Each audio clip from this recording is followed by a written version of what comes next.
நண்பர்கள் அனைவருக்கும் வணக்கம்.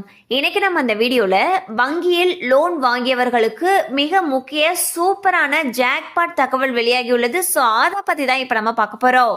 இந்திய ரிசர்வ் வங்கி தற்போதைய நிதி ஆண்டிலேயே ரெப்போ விகிதத்தை 100 அடிப்படை புள்ளிகள் குறைக்கும் என்று பொருளாதார வல்லுநர்கள் கூறுகின்றனர். ரிசர்வ் வங்கி கவர்னர் சஞ்சய் மல்ஹோத்ராவின் சமீபத்தில் ரெப்போ விகிதத்தை 2 முறை தலா 25 பிபிஎஸ் குறைத்து அறிவிப்பு வெளியிட்டார். இந்த ரெப்போ விகிதம் தற்பொழுது 6% உள்ளது. அடுத்த கட்டமாக 2025ஆம் ஆண்டின் இறுதிக்குள் 100 பிபிஎஸ் புள்ளிகளை குறைக்க ஆர்பிஐ திட்டமிட்டுள்ளது.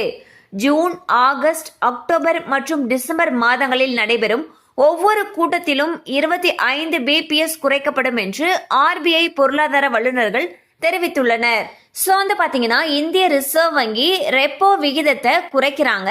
இதன் காரணமாக நம்ம கடன் வாங்கியிருப்பாங்க இல்லையா, அதாவது வீட்டு கடன் இல்லாட்டி கார் கடன், பர்சனல் லோன், இந்த மாதிரி எந்த விதமான கடன்கள் வாங்கியிருந்தாலும் அதனுடைய வட்டி விகிதம் குறையப்படுவதற்கான வாய்ப்புகள் அதிக அளவில் இருக்கு. கண்டிப்பா இந்த அப்டேட் உங்களுக்கு பயனுள்ளதா இருந்திருக்கும் நம்புறோம். மேலும் இது போல அப்டேட்ஸ் உங்களை உடனே ரீச் ஆகணும்னு நினைச்சீங்கன்னா நம்ம சேனலோட தொடர்ந்து இணைந்திருங்கள். தேங்க்யூ ஃபார் வாட்சிங்.